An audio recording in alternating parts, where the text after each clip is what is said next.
trumpets on, and their sword is here. Rocket.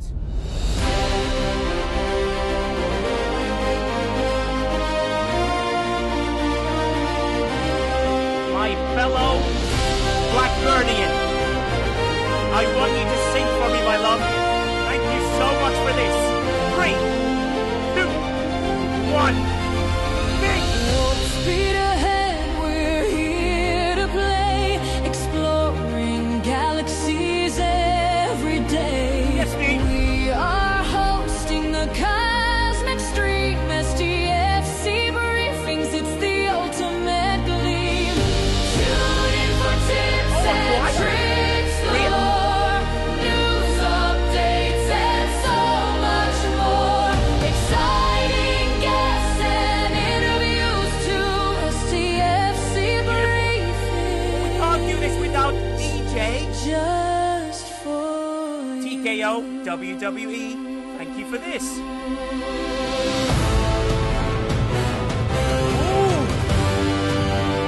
The words go up in the air because the tribal chiefs. Quazel's here. Let's go. Welcome everybody to STFC Briefings, the voice of the players, or is it the payers? Fox knows what I mean. Happy New Year, 2026. M86 is coming up. The USS Excelsior. And something else. It's going to be a lot of fun. Welcome, everybody. Welcome all here. Happy New Year. Thank you very much for joining us. Thank you for everybody that joined the website, www.stfcbriefings.com. It's been amazing, for free. If you wish to pay, you can. That's amazing. All the money goes straight to charity. That's our number one objective. You get to vote to which charity goes to till the 8th of January. Indominus comes up with a few suggestions on the post that one of the charities we picked is 27 pence per dollar, while the RSPCA, which is a UK-based one, is 20p per pound, which is kind of similar. So that's how much it costs for everything. M86 is going to be quite exciting. You've seen the preview of the USS Excelsior. Quazel, there's no entrance song for you because I've been threatened. Can you believe I've had real life threats for playing that music? That was loads of fun to get some real life threats. Oh, no. I know, exactly. I'm like, who's a fan of Tiberius? Do it for the children. Oh my God, Tibbs is here. Oh my God, he's the number one, like from the box standard streamers there are. Like he's the number one of the box standard. So you got the top people, and then he's like the number one of the box standards. Oh my God, I can't believe this. He's here. Stony Dude! Stony Dude! He is devastating with his spike, especially when he moderates with his mic. Thumbs up, thumbs down. Hit them, Stony. Dude, sweet. Yeah.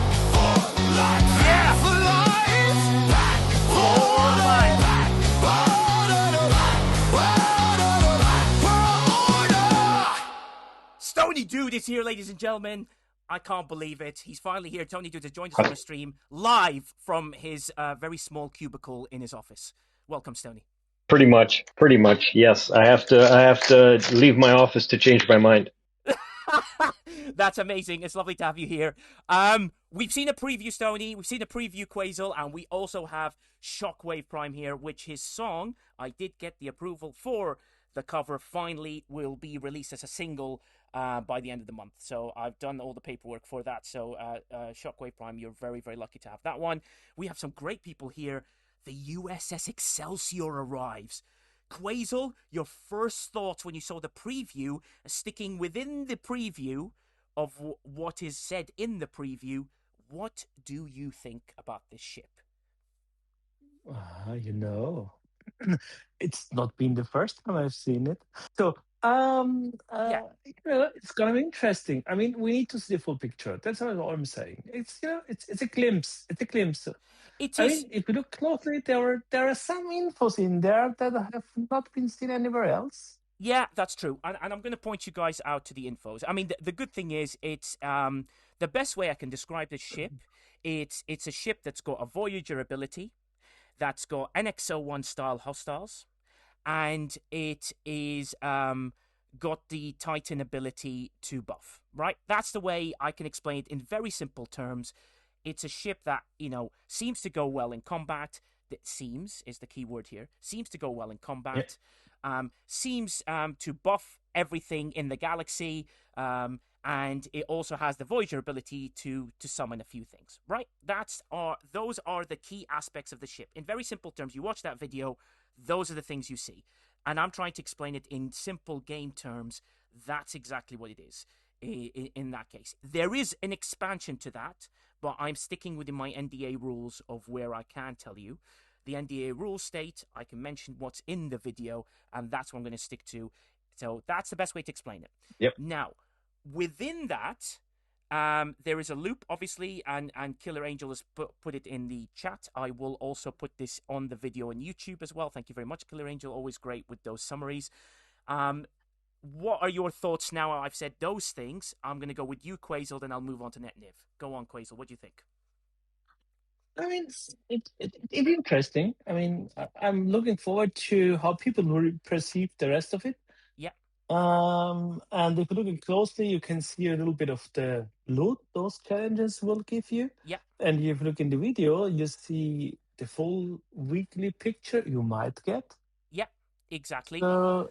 Yeah, I mean the weekly picture got people to react. Don't worry about that, people. That challenge picture, which is at the end of the video, is something I will sort of expand upon very lightly within my NDA terms. But Niv, what do you think about the ship? I mean, it's exciting to have the USS Excelsior. I know you're like not a fan of the movies and not a fan of Star Trek at all. I don't even know why you're here. But Niv, how you doing, buddy?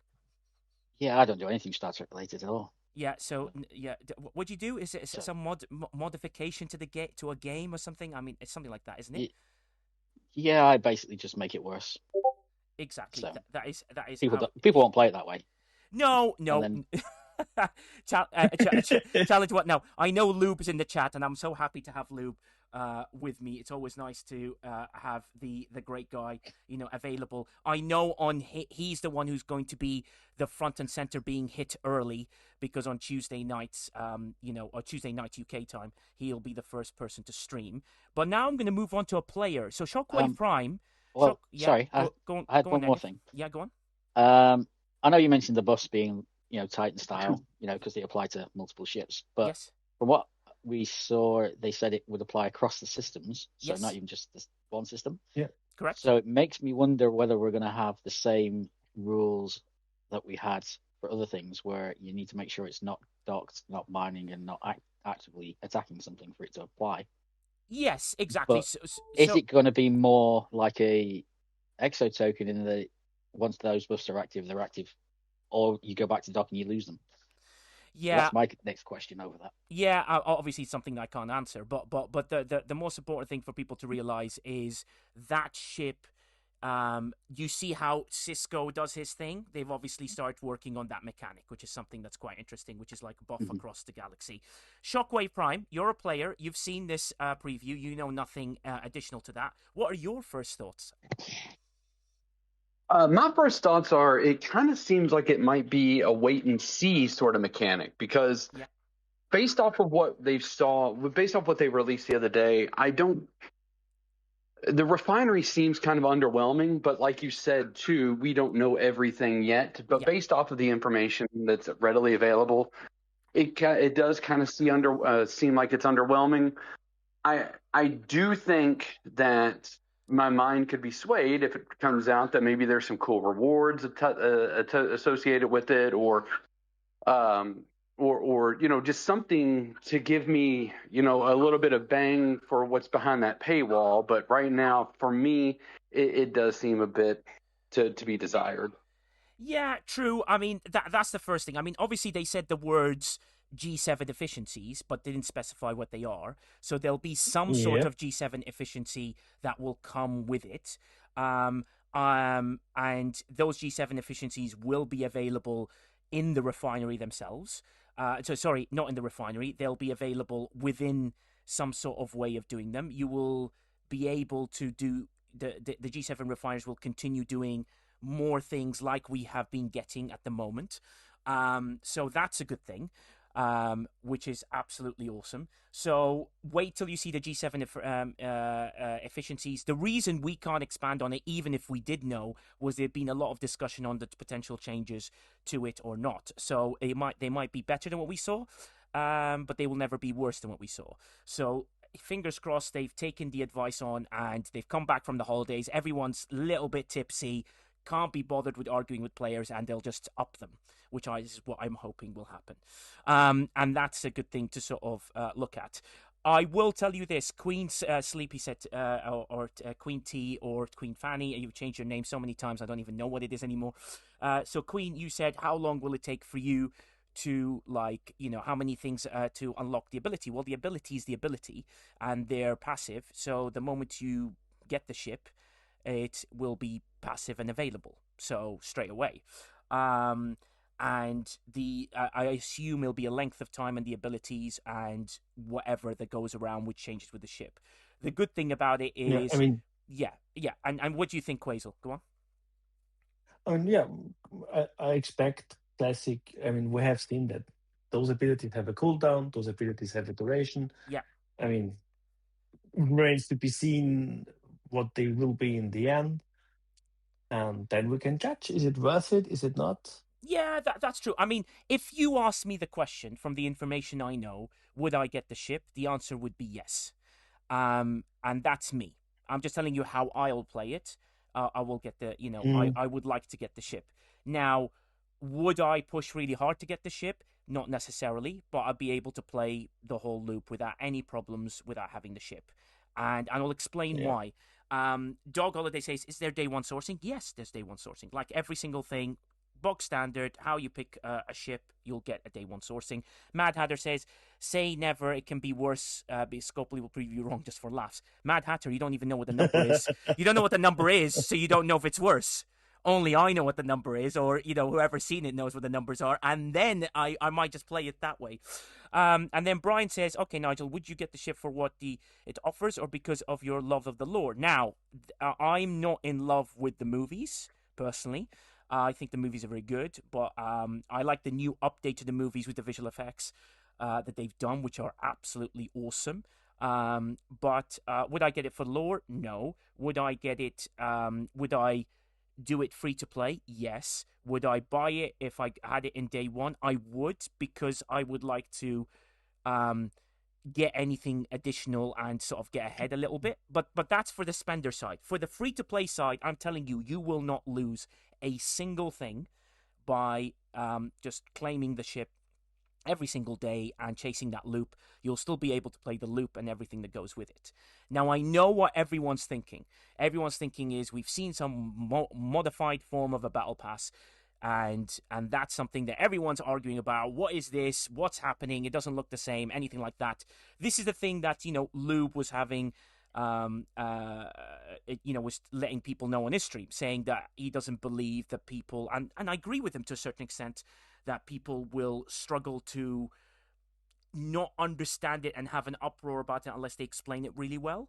And that's where, you know, I'm going to plug the podcast. We explain it very well with Jules, and I explain how we can make things a little bit more comfortable and easier and how things work. And why, for weeks and weeks and weeks, I have said the words, you're going to have to think of what completion is. Because for us, is you see a bar that goes left to right or up and down. If you don't reach the end of the bar, you think you have not completed something. Do you see where I'm going with this? Yeah. Now, if you look at the bar left to right, and if you don't reach the end of it, even with Boldly Go event is a very good example. How many free-to-players go, well, I haven't gotten all the points. I know, but you completed it. As in, you've reached the maximum rewards there, and that's where you get to. Anything additional is like a bonus, right? And the reason I tell people to look at it this way is think of this sentence I'm going to tell you. I'm obviously not going to tell you exactly what it is, but I'm going to give you a hint in that you need to understand what completion means. And also, the rewards you get are substantial in the free-to-play section. And I'll tell you why they're substantial, because they're substantial that will allow you to upgrade really annoying things that you are struggling to upgrade at the moment. Okay? That's the key that you need to understand. You will more than enough have enough stuff, and you will be very excited about doing the loop. The loop is boring. It's not heavy. It's very simple. It's because they're going to focus on fixes. But I am telling you to understand what completion means. So in the video, as been seen on the screenshot, you can see what completion is. Now, when you look at that screenshot, where is completion? Before the word epic or after the word epic? It's the key. Well, And that's the key. And then I'll give someone a hint. What is the vengeance called, and what does that mean? Do you see where I'm going with this? There is a wording that they're using now for things like that. Before Crisito says, absolutely spot on, Crisito. If you think of completion as before the word epic, you are not going to struggle with the loop, and you will really enjoy everything that loop brings. In that screenshot, they don't show you the good stuff that you get. They show you the box standard stuff. There's a lot of very good stuff in those milestones. So how many have we got on that screenshot? We got, 8 milestones, right? So, as Crisito says, milestone 5 is where he thinks completion is. Now, when you think of it like that, you're never, ever going to have a hissy fit for this month of what's coming up. I'm not saying that completion is that number, but I'm thinking you need to think of it as that number at the moment.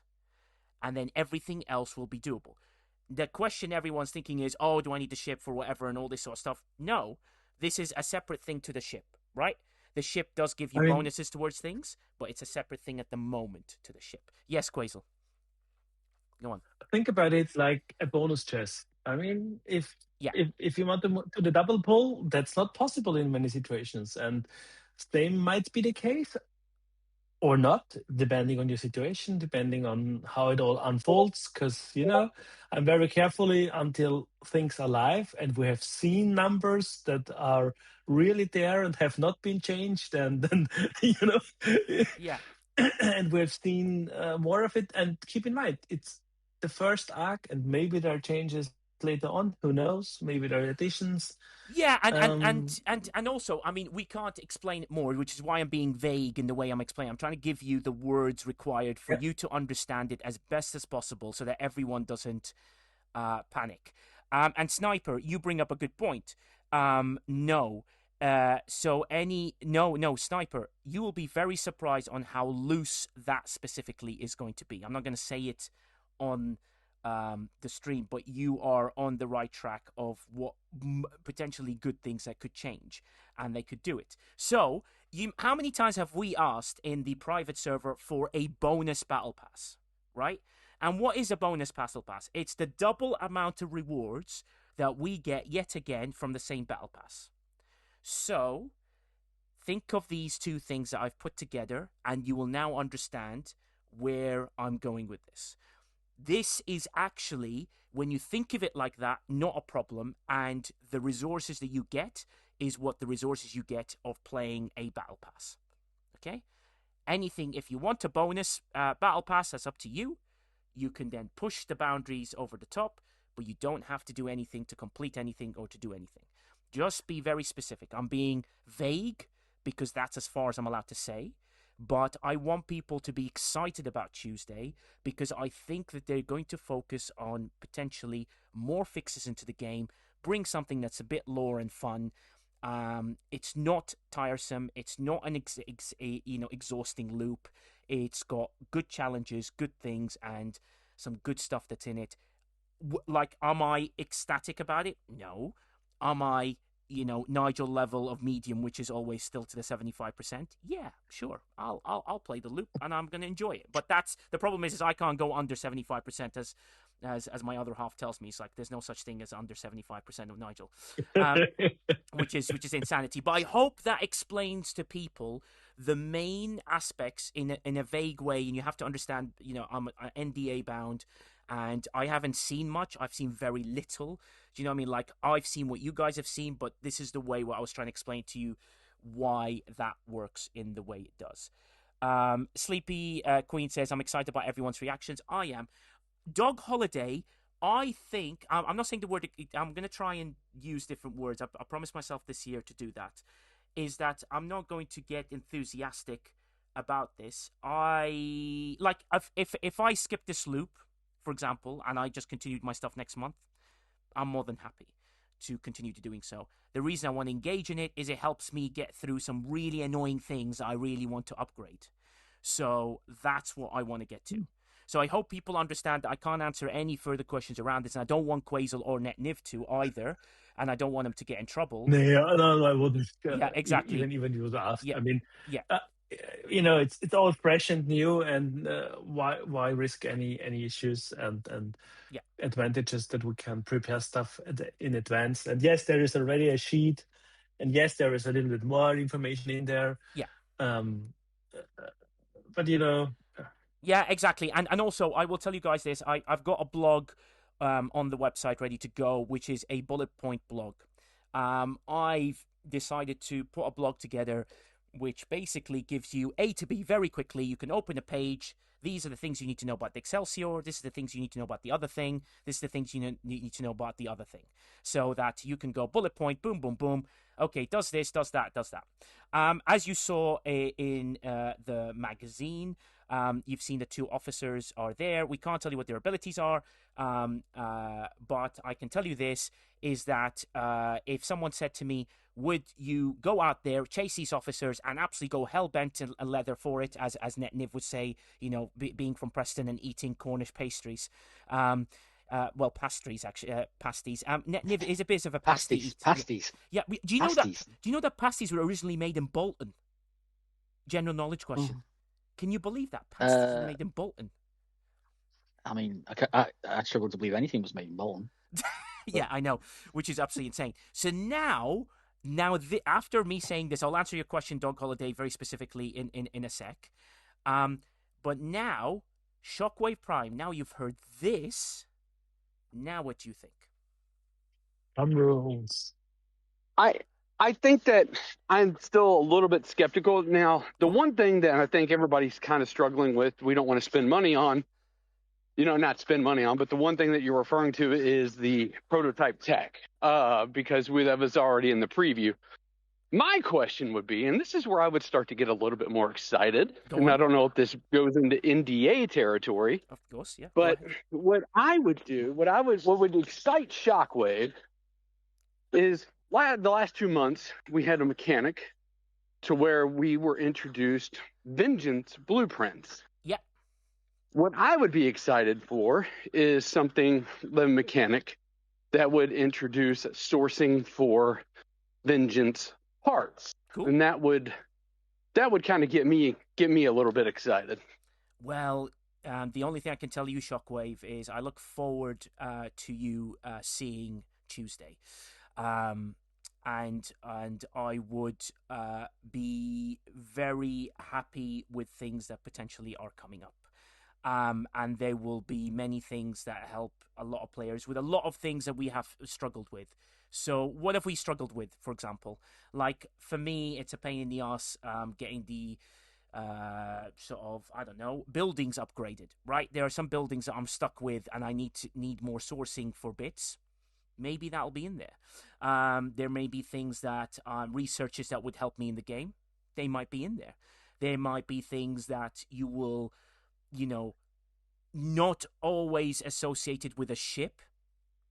They might be in there. I think that gives you a lot of hope for a few things that will be there. Now, getting the ship will only be like a lore plus ability. Really nice to have it. Love the idea of getting some sort of enhanced sort of ability that I can, repair some ships or whatever it does or whatever the research does and things like that. Like a Cerritos Titan 2.0, right? That would be nice to have that, because I kind of want to start punching up, and I'm trying to find a way. We've just seen a stream which people were discussing whether the Vengeance is required or not. I still think that you still can go without it, but you need tools like this to help you get through the next stage of hitting higher hostiles and hitting higher things. And yes, Ares, 3 Sigma Trit. You can have 3 Sigma Trit, really. Slim says, subspace relay buildings parts are only available in the Incursion store. I'm hoping that will change. Let's hope that they're going to put it in the Alliance Tournament store. And Loop says there will be outstanding Kumari sourcing in January. Yes, he said it. F to his NDA. The Kumari is coming. Enjoy it, people. Wait, what do you mean we already have the Kumari? Oh, Loop! Stop saying these things. Mr. Tony Sir says, I'm 69 away. There's only 2 weeks now instead of 34 days for the Augment Fashion. I think you'll get there. KJ, did you put your hand up, sir? I just request to jump on. Oh, yes, you did. You did. KJ, I will invite you up here. Just give me a second to mention the last few bits. That's the way you've got to think about it. You need to change the way you think about how STFC works in your brain and what completion is. That is my ultimate line that I've said for weeks, because I want you guys to enjoy the game and not get into a stage where you're going, oh my God, this and that and the other, and the perception of it. KJ, I'd love to hear your thoughts. I'm also terrified at the same time. Go ahead, buddy. Oh, don't be terrified. I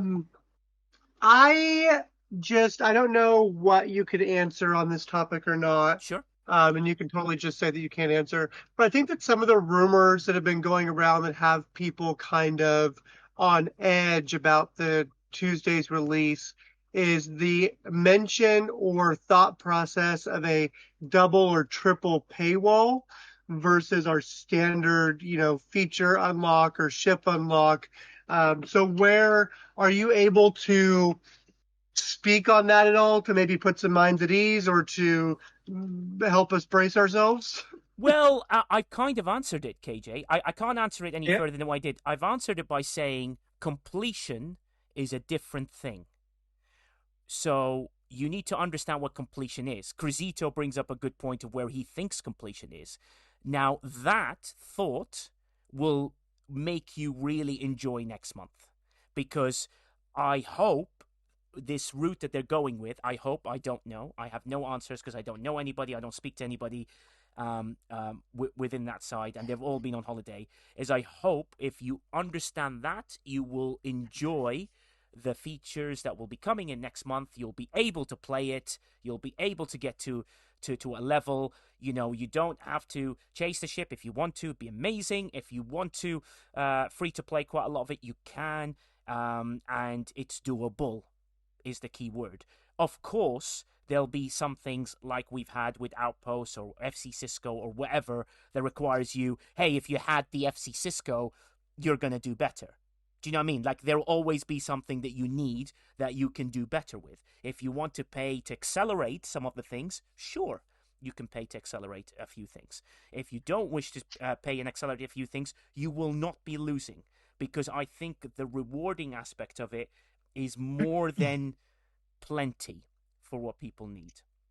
And Shelby's like, I want a rep booster to 100 trillion. Well, that's never going to happen. But yes, Quasel, your thoughts or anything you'd like to add to that? I always say, and I mean, it's a different point of view, maybe. It's similar to the discussion about battle passes. Yes. There's another one. And I tend to say to that, just look at it as an advertisement. I mean, yes, you can do the track, and if you pay a little bit, you get a little bit more. And maybe that helps to have a proper view on things. And don't get the feeling you need to buy everything. Just take a look at it and say, that's for me, that's not for me, that I can afford that or I can't, and enjoy that part you get for free. And how much, if something is double or triple paywall, how do you even figure it out? What of it counts as a paywall for the whole feature and what not? Let's see. Look at Tuesday with an open eye, yes, and an open mind, and then judge for yourself. Well, I can tell you this, that the podcast tells you exactly what it means, so I'm just going to plug that. But I will answer a question. Is it a pay-to-play? It is not 100% not a pay-to-play. That is, I will answer that question 100%. It is not pay-to-play. You can definitely play everything that comes out. Every single thing. And that's the important thing that you need to understand. You can play every single thing without getting paying to play. Yes, Shockwave, go ahead, buddy. And we've also have Crisito join us. He'll answer after you. Go ahead, Shockwave. The question, to piggyback on what KJ was saying, though, Yeah. the question is, it's not necessarily pay to play, but is it pay to complete? And I think that's what has a lot of people on edge for that. But okay, like you said earlier, to go back to something great that you said that got me a little bit more excited about it. Yeah. When they released the ship note or the patch notes, they said, it seemed to be things that were along with the ships.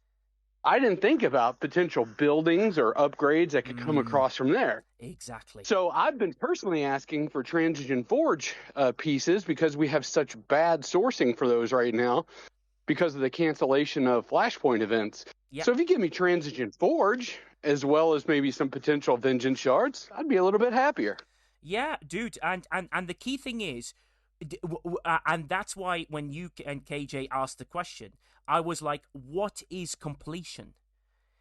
Completion is not like for people. I would like, if I complete a battle pass for free, to me that's completion.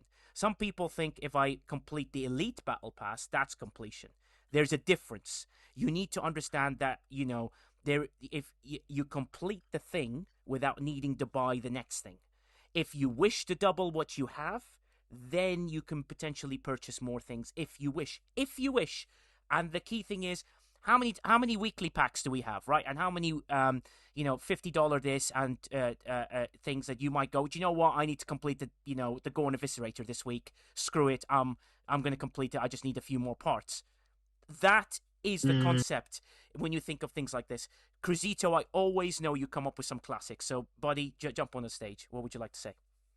Well, I think something that's going to be interesting, and psychologically, I think there's going to be some issues with it, right? I don't know that this is going to be their best attempt at it, because there are folks that, looking at that screenshot you just posted, getting to the epic, right? That shows me like, okay, that's where I'm done.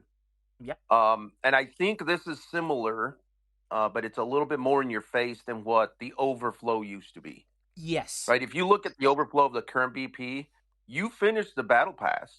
Yes. And then it's any extra stuff that you want to keep working on, or maybe you skipped an event. This gives you the ability to finish the battle pass by missing a few of them. Or if you're one of those that has to do every single event every single day, well, then you're going to get some extra.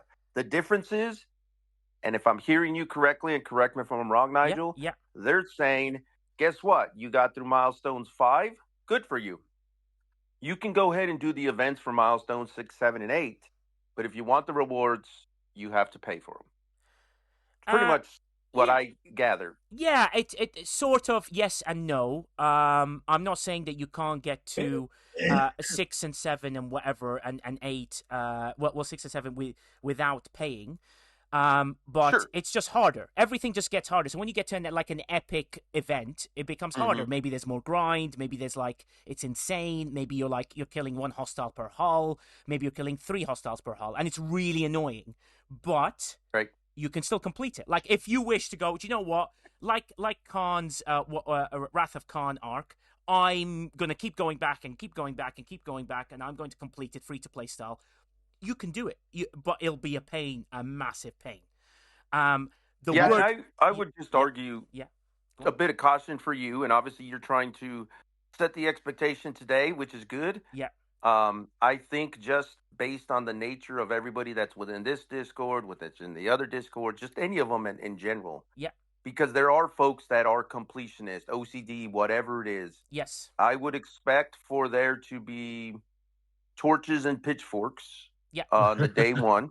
So the team, whatever they're doing, They just need to be aware that that's going to happen because it is a different way of looking at things. Yes. And unless it is clearly laid out, and I know you're trying to do your best today, but unless Scopely Yeah. themselves are able to put it in a clear message, there's probably going to be a lot of torches and pitchforks because folks don't Yeah. understand it completely.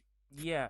Yeah, True. but I mean, just look at the rewards. I mean, especially the last one with 20 epic shards and 50K of some interesting looking currency. If you ask me, Yes. that's a thing that would like interest me. What's behind that? Um, and look at the amounts compared to the rest of the tracks. So, I mean, it kind of tells you that can't be an easy thing to get. I mean, it's Scopely. We all know how they value epic charts of new officers, Yes. and I mean, and then there is a timer, and it looks like it's resetting every week because there is a timer in the top left. Yeah. So weekish. So I mean, would it would be a bit weird to me if would him getting very easily 20 epic shots every week just for free handed out. So here you go, make a few things and you get it. I Yeah. mean, come on. Yeah, but also I'm going to attack Ender Sword's question directly because he says that's the part we'd really want to clarify. What is the maximum you can get for free, and what is the maximum you can reach for $100? Right. So Ender Sword, would you be happy if you completed it for free and you got all the rewards of what you get in a battle pass? And if you wish to buy a bonus battle pass, whether it's the $20 version or the $100 version or whatever, you get to double your rewards. So maybe for that arc, you're like, do you know what? There's some great rewards in here. The choice tokens are amazing. I want to double it. And that's the way you need to think about it. And I think completing is you get quite a lot. If you wish to double or triple what you have, it's not triple. Triple's ridiculous. I'm being ridiculous. But basically, it's not that much more to get. You know what? I would like those rewards again, please, because it helps me complete a few things. So that's the way you need to think about it. And that will work a lot better. Now, do I think it's a great idea? No. Do I think that people are going to go a bit crazy when they first see it? Yes. Which is why I'm encouraging people to join the website for free, because the blog will literally have it as a picture you can share everywhere, which will tell you exactly what completion is and what you get additionally in percentage, in points, and exactly to the amount of what you get for this, for that, and the other. And then if you had the ship, this is what would happen. If you had the other feature, this is what would happen.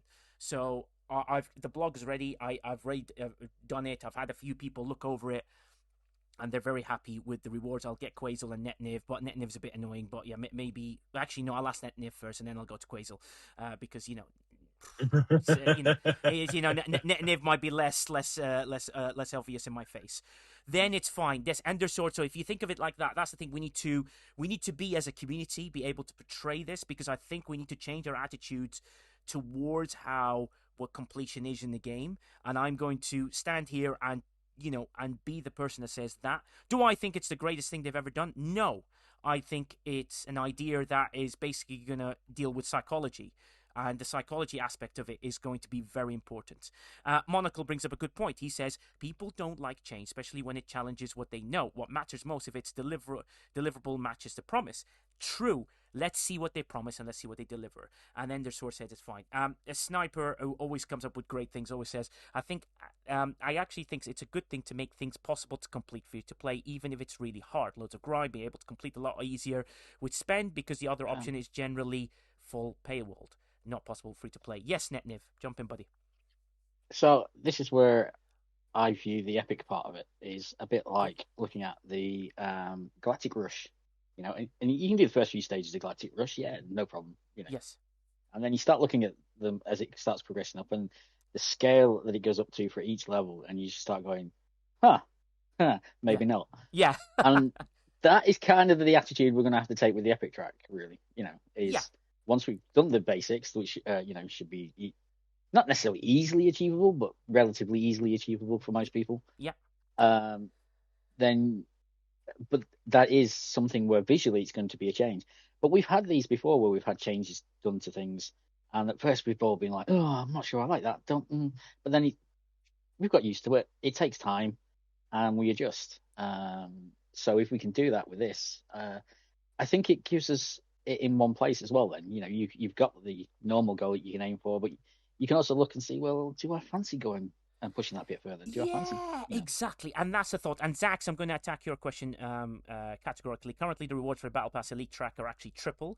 Free Track is N, Elite Track is 2N. Completing both yields 3N. Buying the Elite Track doesn't give you double the rewards, gives you double the rewards in addition to the free rewards. So, yes, when I say if you want a double, that's what I mean, Zax, by the way.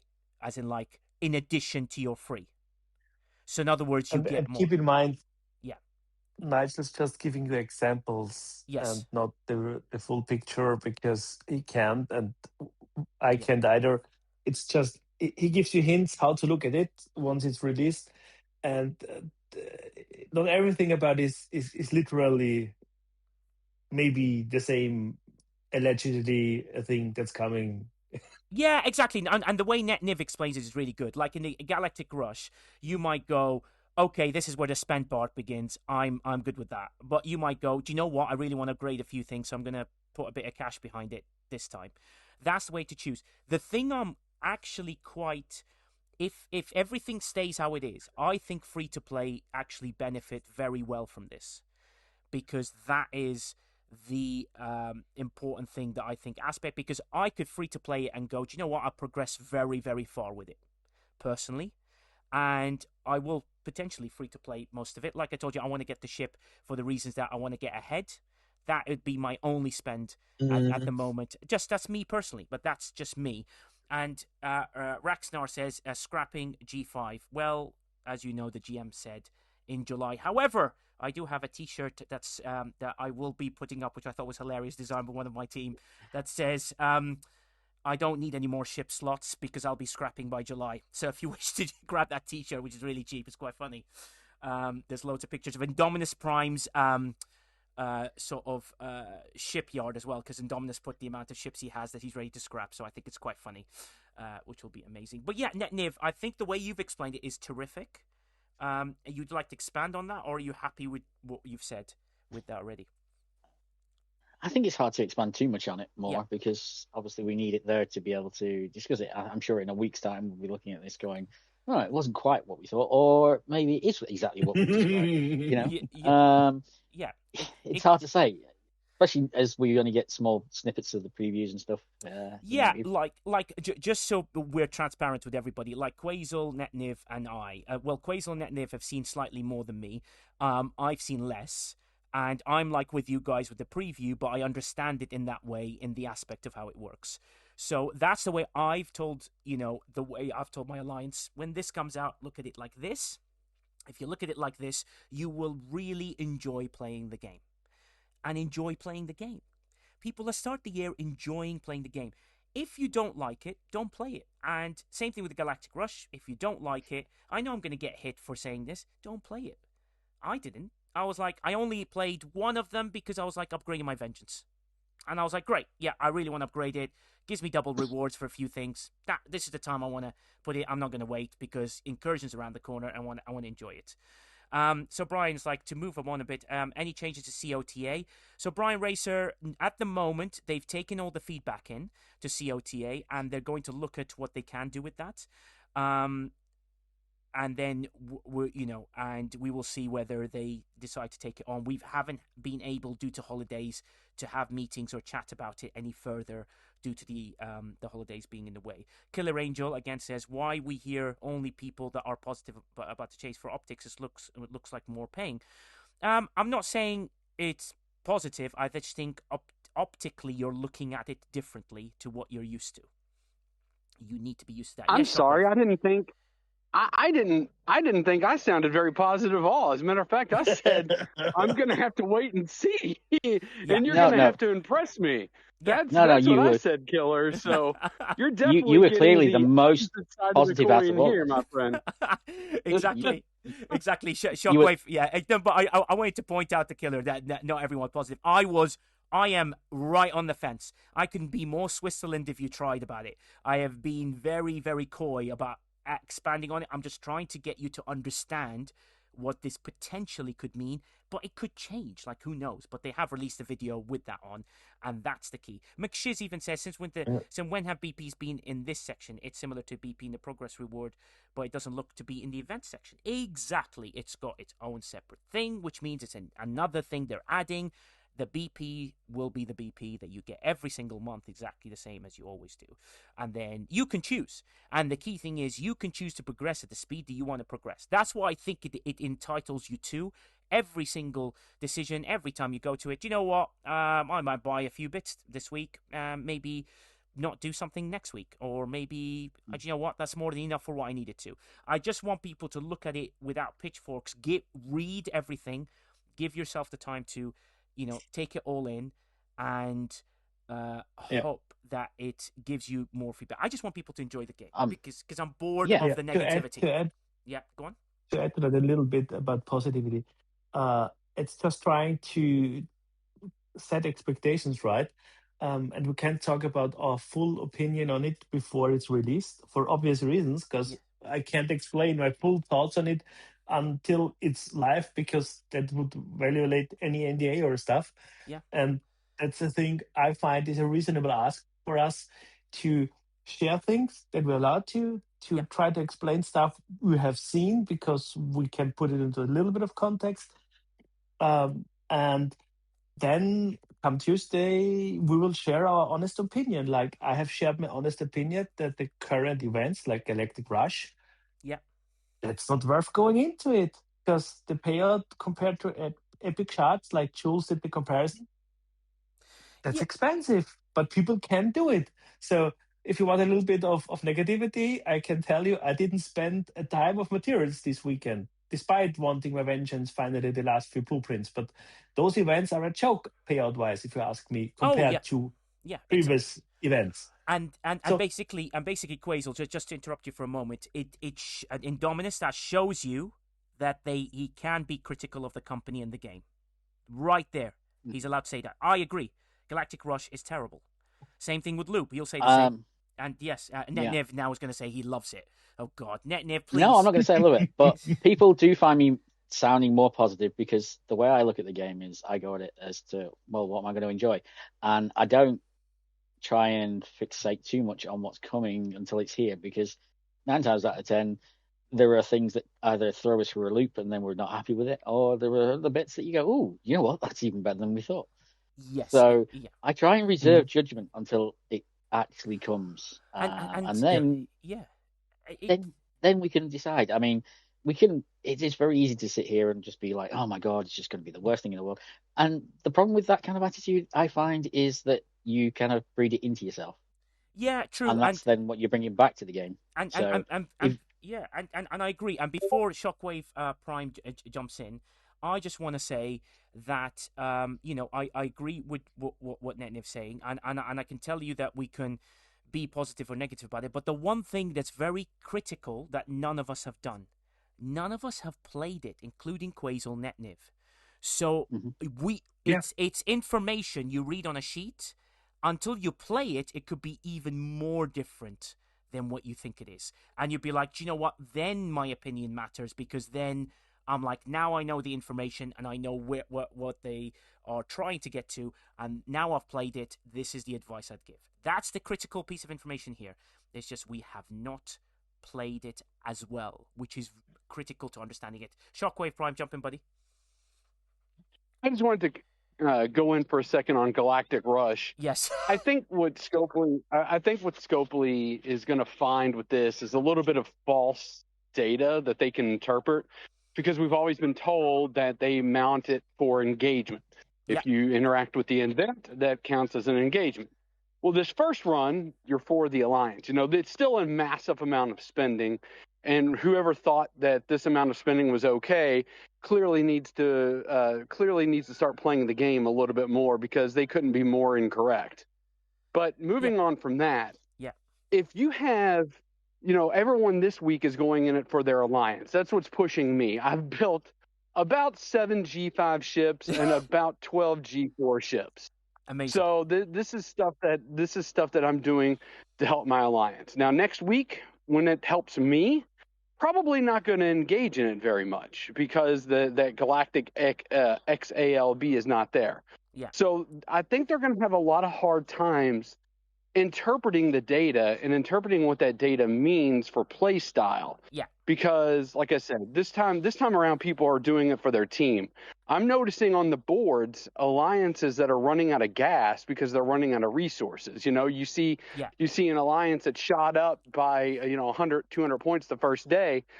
By now they're putting up maybe 25 points a day. Yes. So I think that the way that Scopely needs to gauge this is actually purely community feedback and not the way it's interpreted. Because when I hear that people are telling a GM or a mod or a CM that the spend is ridiculous and they're being shot down, and that's what I've heard several times, that needs to be turned around, because we're telling them that the creator of this event did not think about the spend. They did not think that 720 million points, 720 million materials, or points worth of materials was a big deal. And that is a problem.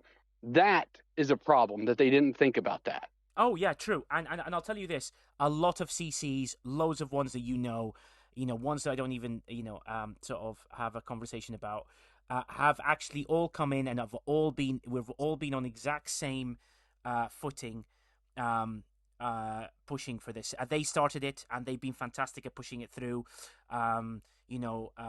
from their side, and they've been really good at encouraging them to read it from a community feedback. And Cruzito brings up a very good point. He says, I think the key to all of this is it will be up to each person to find their own value or how much to do. I think for too long, players have been relying on others to determine what is or what is not valuable. I agree. I will give you a guide. We do it in the pod, in that we discuss what is valuable between me and Jules, for example. And Jules finds value in a certain thing, I find value in a different thing. So it shows that different play styles will do that. And the more you guys sort of like guide yourselves on what you think, I want a bit of this, great, I'm going to go for it. If I don't want a bit of this, I'm not going to chase that at all. Also, it's nice to. I know Endersword has got a very good. He wrote a very good opinion about this in the private server.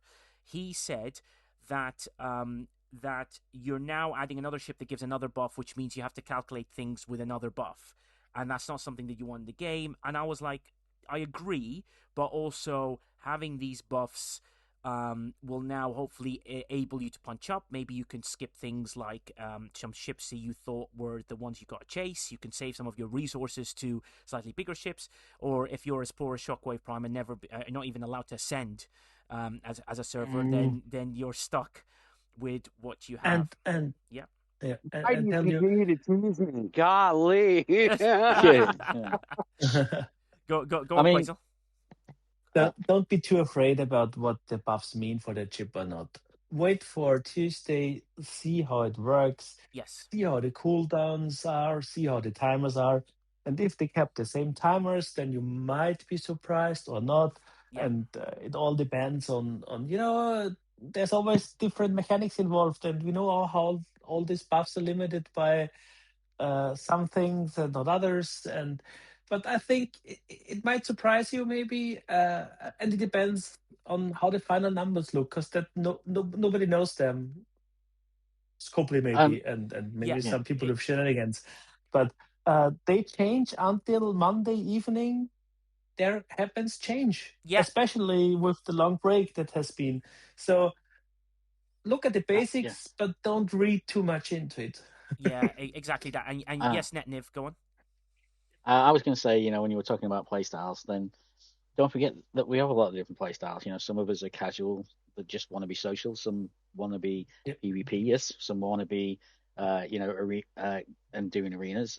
Some of us want to do every single event that's going because we just want to get absolutely everything. Yeah. Some of us want to spend. I don't get those people, but some of us want to spend. And screw you, Netniv. Yeah, keep going. And then and then we've got people that are a mixture of those, and we've got some people that can put like an hour a day, maybe 2 hours a day, and then we've got other people that can spend almost 24 hours a day on there. Yeah, you've got to decide what you want to invest Yes. and look at the events and look at these things and then decide what you want to get out. And Because yeah, if you're a casual player who's going to do 2 hours a day, there's no way you're going to be able to say I want to be a completionist and do everything, unless you're really going to put a rod into your own back for doing it, and then you're going to feel all stressed out from it. That's not exactly going to help your game. Yeah, no, I completely agree. And we have one of the greatest free-to-play players of all time, Putz.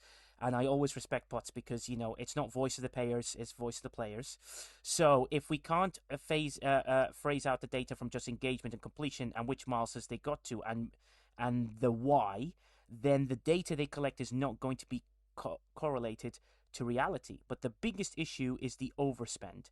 The extra I spend to get first milestone should count for the next milestone. That is why I suggested to only do the first material spend milestone to get to the second milestone and stop. Don't do the third because of the overspend not counting. And that is fantastic advice on the Galactic Rush.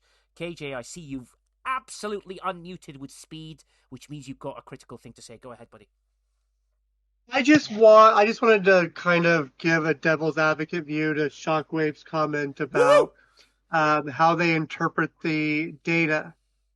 Go on. It doesn't matter if you're doing it for the team or you're doing it for yourself.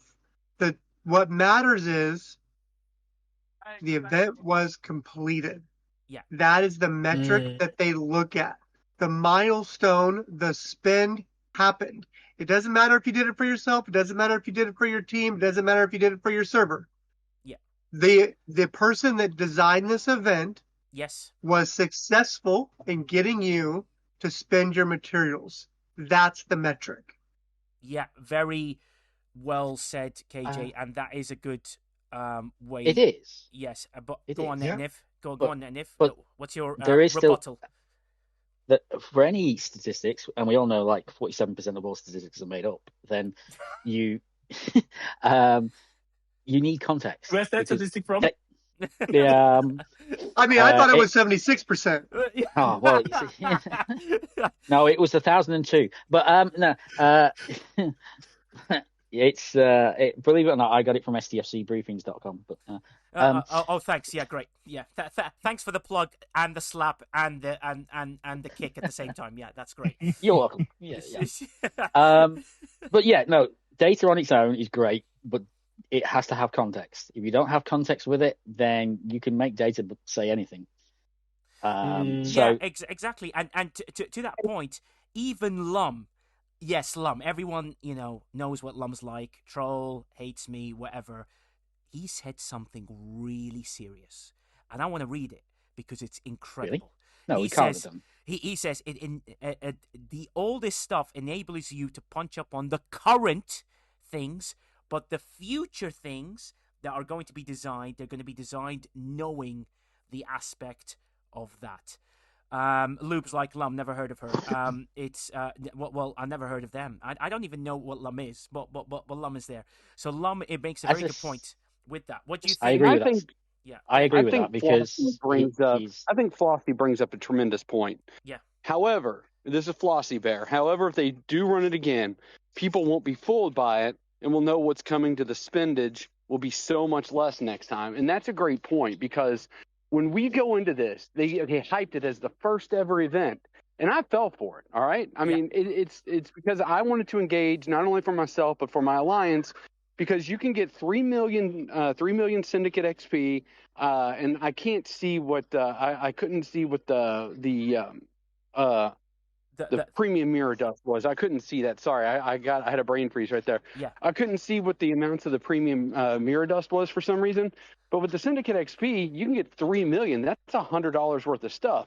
If I can turn stuff into, for me personally, if I can turn stuff I have laying around into something that equates to about $100 and maybe $200 worth of materials, I'm going to do it the first time.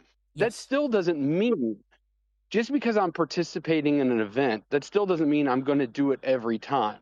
Yes. Like I said, this time it's a new event. I want to engage in it. I want to kind of see what it's about. I want to kind of let my alliance know that there's stuff that they can get outside of Alliance Tournament. Now, if they're trying to push this as a replacement for Alliance Tournament, they will be sadly mistaken because that won't fly.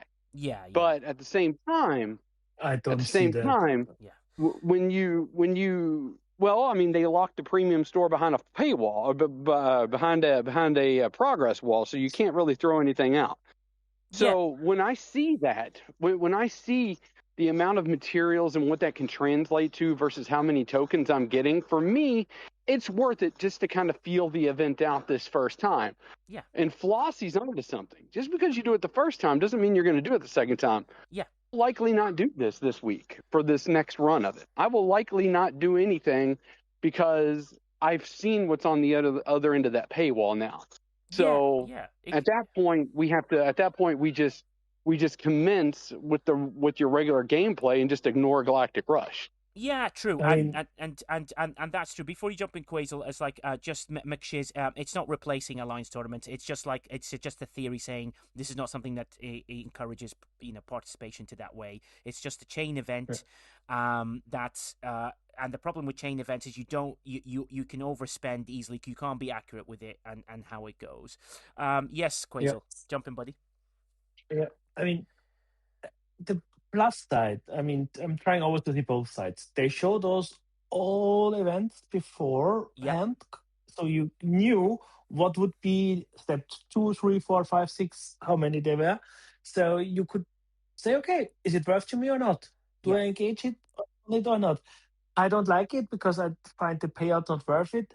Plus, I find it kind of weird that we don't see the costs for the parts that are for the top 10 alliances. Yes. If I would have a suggestion how to make the event better, if they insist on doing it again, would be to make the met spend, to remove overspend, to make it 4 milestones of a met spend event, like the 4 steps we have for 1, 3, 5, and 7.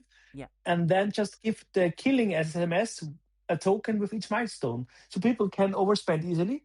They then can do the grind in one rush too, especially with the waves. Yeah. It's been annoying for a lot of people because they had to do 2 waves. Okay, sorry, but it doesn't work. I can't stop there. Yeah. Quasel, yeah. Quasel, you can't say overspend. That's not in Scopely's vocabulary, right? The intent is if they wanted it to be where you were getting credit for every single material that you were spending, it would have been one event. Yes, true. Yeah. Exactly. And that is maybe not. Yeah, but also that is maybe correct. the idea was to give. Yeah, and also Quasel, it's like just to add some sort of context to it, because we have some great messages in the chat. Josh C says, I did great GR this week, Galactic Rush this week for my alliance, but not sure it's worth it just for me. Grey Ghost says, I've been ignoring Galactic Rush from the start. Listen, this Arc Runner, you're going to get players to do this now a lot. So be like, when we give you advice because we want this to be fun and engageable. So listen to everything in this panel, Mr. Arc Runner, and listen carefully to why we are doing this and why all the CCs and why all these people have now put that feedback in, because we want this to be a good event. The concept of the idea of it seems like a good baseline, but you need to make sure that you hit the right thing. So listen to this feedback critically and look that there is a lot of people listening to this engaging in it as well. McShiz even brings a good point, and he says, I'll let you jump in, Cruzito, in a second. I gave in and did milestone 1 and 2, Matt and Hostile. Other than that, I've left it to the rest. Cruzito, what are your thoughts? Well, I think I mentioned this the other day with this specific event, right? Yeah. Where I understand there's a significant amount of people in this Discord and the other ones. Yes. But, if you were to calculate them all up and get the numbers there, you're looking at maybe, I don't know what, 50% at the highest, to be generous. And I think, one of the biggest things out there is that, yes, while we are very analytical, we look at all the potential ways to, min-max it or get the most out for everything we're trying to do. There are players out there, for the most part, that are going, hey, I have some extra mats that, you know what, I can throw away, because if you all notice, they opened it up all the way down to, let me look here just so I can see. I can go as low as spending G3 materials. Yeah. And now, Does that mean I'm going to complete? And again, this goes back to what you were talking earlier. Yeah. Am I going to be able to get to the final milestone by doing that? No. No. But it also allows for the game and players to start getting rid of some of these old inventories that we have Yeah. and get something in return, right? Yes. I mean, having millions upon millions upon millions of G3 materials that don't do anything Yeah.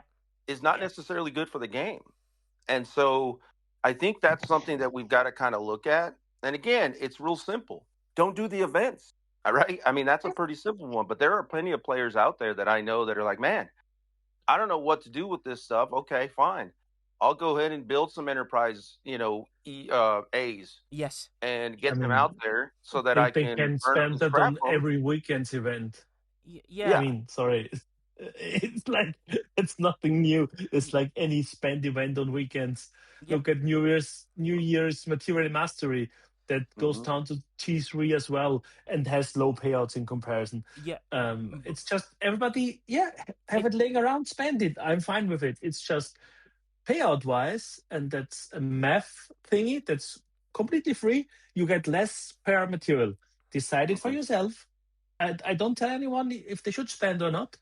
I'm trying to give people the numbers like Jules did. That's why I shared the full graphics, how much materials you pay per epic shot or per whatever dust or stuff you want to get out of it. But also to jump in with like a few things from the chat to help balance this all out really well.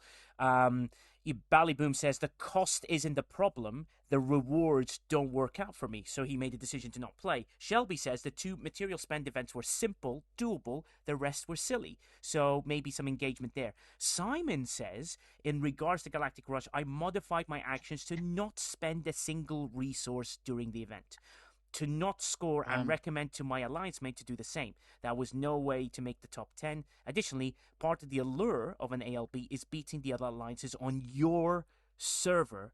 This is less motivation to beating an alliance on another server. Yes, Netniv. Did everybody else do the same thing since Simon said? Oh, dear God, this is one of those. It's just absolutely. God. He's terrible. Netniv is here for something. Comic effect, yes. Yeah, exactly. You just look at me. Go on, Net. I would agree. You just got to look at these things and decide what you want to do. The overspend thing. I mean, we've always known that if you overspend a milestone, that can be a problem. Because we've seen that how many times in previous events. So, and until they do some coding changes, there's no way they're going to get around that because they don't track it once it's finished. They just track to that's true. To the end of it, and that's it. Yeah, that's true. And Brian Racer comes in as well. He says, Simon says, makes a good point, and we need to get away from all these ex-SLBs, ex-ALBs. I get why there are many when G7 opened, but now there are far more G7 and G6 and G7 players. Has there been any discussion on this? And they've asked a question for Mr. Stoney Dude. Anything you can reveal or any discussions that happened behind the scenes with that, Stoney? I don't know if you can jump on and answer a few questions regarding these ex-SLBs and ex-ALBs. Don't think Stoney can jump on, so I'll answer for him and say no. So hopefully he will take that feedback back and do what is necessary with that one. But the Viper, who is absolutely amazing, came up and gave Netniv 50 quid just to be really good, or whatever it is that he bribed you with. It was 25 quid or whatever it was. He says, epic fail on the comedy value. The material spends have more value. Exactly. Shockwave Prime, any further thoughts on this? Not on Galactic Rush, but I was just going to throw a funny thought out there. I think everybody's. I think the number one question on everybody's mind is: will gravitational beam work on the V'ger hostiles?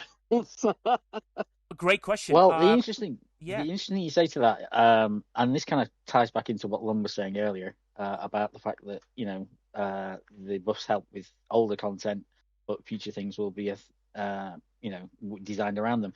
And if you look at the gravitational beam, it's exactly what happened with the aggregation hostiles, wasn't it? They were designs that you couldn't use at neither the beam nor the. Wait, you're telling me Lum is right? Lum is actually right. Yeah. Oh my God, we've said the words. Lum is right, and I can't believe he said those things. Well, he said usually. We do have a surprise because McShiz has jumped onto the stage. McShiz, what would you like to say about all this? So I just on the gravitational beam question, I think one thing that we can point to with the video, and we only have limited info from it, Yeah. but considering one of the things that we've seen is scoring on the amount of apex barrier that you have mitigated with, you can't do that if you're using like the cutting beam of the cube or the gravitational beam of the GS. That's something you can only get when you're taking damage, right? Yes. So it could help on taking down the hostiles, but even from the data we have available, even if it did work, it wouldn't let you do at least one of the things that we've seen so far. Yeah, exactly. So very nicely put in as well. And that is a nice little feedback as well, just so everyone understands. We're trying to change the perception of people. That's the reason, from December onwards, I've been trying to get this feedback to you guys to understand that you have to change the way you think about how things are working, how events are working. And then once we change our mentality towards it, we can then get better changes around it. And that's the most important thing. We want better changes. So until we change our mentality, we can't push that. Sleepy Queen says, Nigel, you need a Lum was right song. That will never happen because you'll just get me doing a rendition of Lum was right. But he sucks. There you go. As long as it's not the renditions you keep doing on lead stream. Lube is officially signed up to, as the official agent to my artistry in singing. So, my singing elsewhere is not available unless I have to pay sort of him some royalties. Ferry's in. I love when Ferry says things. So even G5 scrapping isn't a fix because we all know the scrap time will take multiple weeks, so we'll never clear the backlog. The only viable option is the delete button. Is a suggestion to what Flossie was saying, which she says, but as I said, if you build G5 ships, you take up limited ship slots and can't scrap them, which is very good. Lum says, oh God, Lum is talking. Here we go. You have to know why the beams don't work. It lets you avoid combat with the building debuffs, which is the whole mechanic of the arc. Look at Lum with some serious conversations. Yes, McShiz. Reasonable. Go on, McShiz. Okay, I was just going to say, in regards to that of the debuff, I think, and I'd kind of point to Endersword had some good commentary on, I think, one of his videos about, like, what stuff like that, once it's introduced, they either have to nullify it for some of the stuff, or it just becomes, like, the go-to thing. Yeah. And, like, there are the times that it's debuffing, and even having done, like, some dumb tricks with one of the specific specialty ships, like, when they introduce new content, if all the old stuff always works, then we just see these continuing crazy high numbers. Like if we look at the Revenant loop, where it had to be that the shipability was so high, and now it dominates on like damage events whenever we get those. Yeah. But like at the flip side, like if we look at like the NX and where it disables 9 of the shots from the hostiles, so it becomes that question of like what dynamics does it give, and does it actually give us? Because one of my things that I think we should try to more push for is making sure that we have gameplay in our game. Yes, exactly. And I think you've come with that, and a nice little plug for Endersword. Endersword, if you can send me the link to that video, I will promote it and put it in a post so people can go to it directly as well, because it'd be nice to support local CCs and people that we can help as well with that. So Endersword, just DM me the link to that, and then hopefully people will follow through and have a listen. Endersword does come up with some really good videos about many things. As we are going to wrap it up a little bit, because I don't like to stay too long. I'm just going to read a few things from the chat and get some answers here. Speaking of take damage, which is what Endersword was saying, based events are moronic, while Ferry says not as bad as the kill hostile events where you get 1 point per hostile and people either auto-grind or bot it in that sort of sense, i.e. the Dauntless. The change I really don't like. The intent to reward activity is good, but the execution is poor. Agreed there. So just again, another feedback to our Arc Runner team, and with everything they're thinking, that this is another set of feedback that's coming in from very high level players who play really well, even from people that are the free to play legends that are putts as well, that want engagement in those things. Yes, Shockwave Prime. I want to point something that McShizzle just said in chat, because I think it's very important. Sure. Responding to Ender Steward's comment about it's a function of the same, I think, load as many Apex officers then commit suicide. Yes. McShizzle says true, but might also be possible without a hull, especially with higher Apex barrier. If you remember about 6-7 months ago, I brought up the idea of the ship screen details because the next big thing in the game, which was at the time Apex Barrier, Apex Shred, there's no place where you see that additive displayed for your research and anything that's affected by your artifacts and research. We need to really get on the game devs to get into the mode where they can add that to the ship screen so that a player can keep track of their current researched Apex Barrier and Apex Shred for that very reason. And I think that's one of the things. I kind of hedged off on that because at the time we were putting in a lot of requests for a lot of for a lot of bug fixes, and admittedly some of them were more important than that. But now that we're in 2026, that absolutely needs to be added to the ship screen so that we know where we stand when it comes to Apex Barrier and Apex Shred. No, I agree. We live on the same planet. Well, guys, before anyone jumps in, just let me just guide it slightly because there's a few pieces of information, but I'll let McShiz and KJ jump in a second. The key thing is, Quasel, you just put something that's quite important. It says increases isolatic damage, which is in the video, against the hostiles. Flex Rex can't even do his legs because he's worried about it.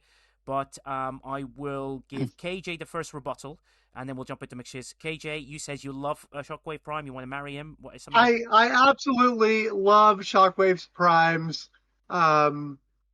His naivety towards the game developers. Oh wow! You went positive to negative. That was amazing. Go on. You want them to put in an Apex Barrier and Shred percentage counter individual for each individual account in the galaxy, and we can't even get a hostile counter. Let me tell you why it's possible. Because they did it with ISO defense and they did it with ISO percentage. I don't care if it's possible or not. We can't get a hostile counter. Well, hostile counters. You've got a point there. We need the hostile counter, but we also need the. You can't tell this generation of players that Apex Barrier is as important as it is. And Sniper brings up a good point. Not all of it is. Some of it is percentage, but there's a great deal of it that is static. Like.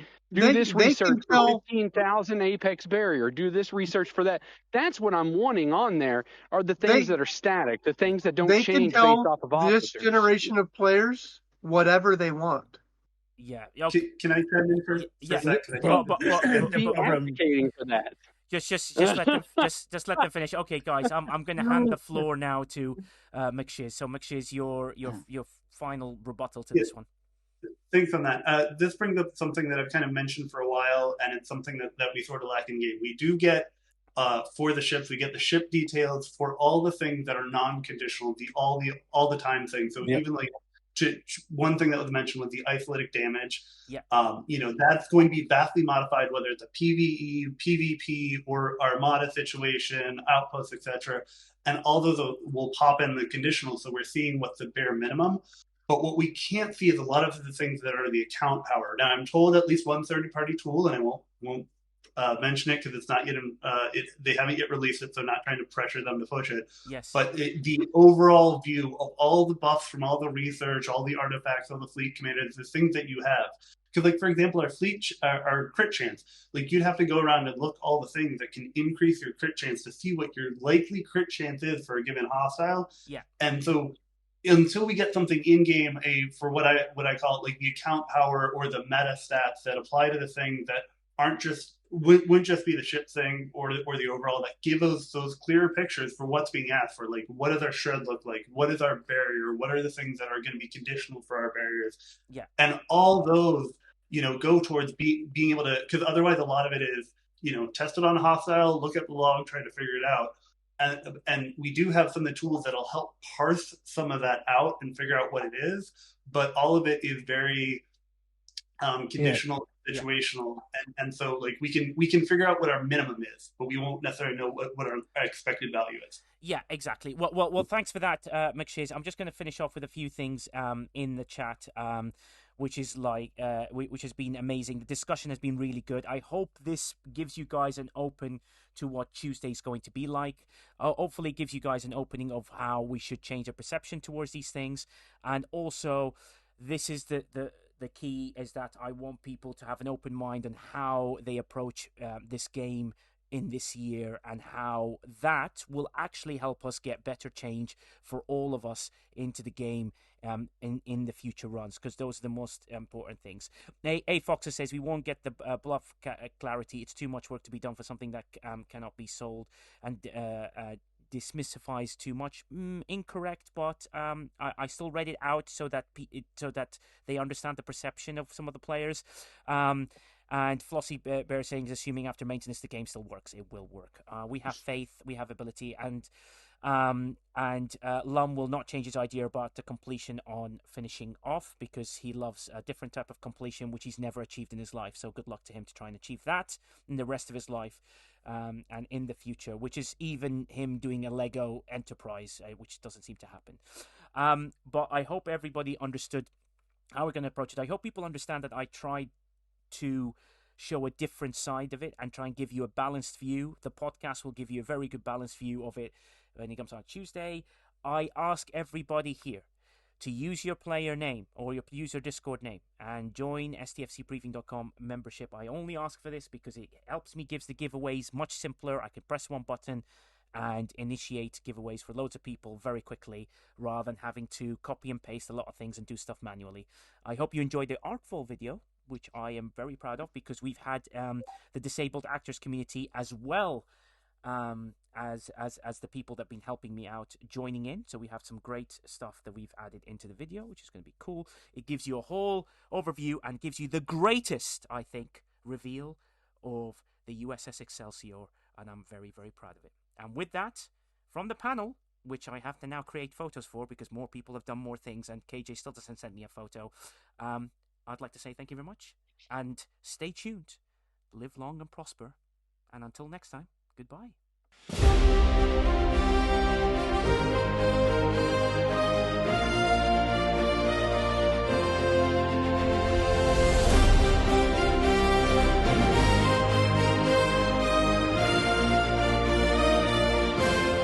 Thanks, Bucky, Axes, Flossie, Aries, Shockwave Prime. Hello, D. Mika Balaf. Thanks, Stifel Hostin. Thanks for your associate producer.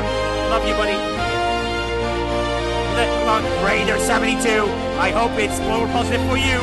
Sandra! Speed ahead, we're here to play. Right on. Exploring galaxies every day. In the gaps, J-Bates. We are hosting the Cosmic Stream. And the bus. STFC Briefings. It's This the one's hard. ultimate belief. Mickey. Tune in for tips and tricks galore. Dope Holiday. News updates and so much more. Associate producer Simon says. Exciting guests and interviews to STFC Briefings. Ghost Pepper. Just for you. Hit it! Grey Ghost! Sleepy Queen! Chronox! Virtual Army! Mr. Tony Sir! Abitron! Ender Sword! Hey Foxness! Killer Angel! Monocle! Josh C!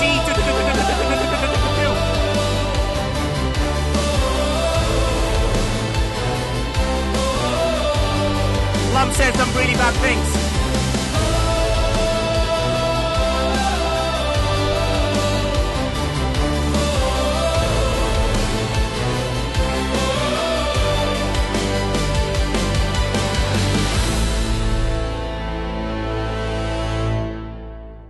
Until next time, goodbye all.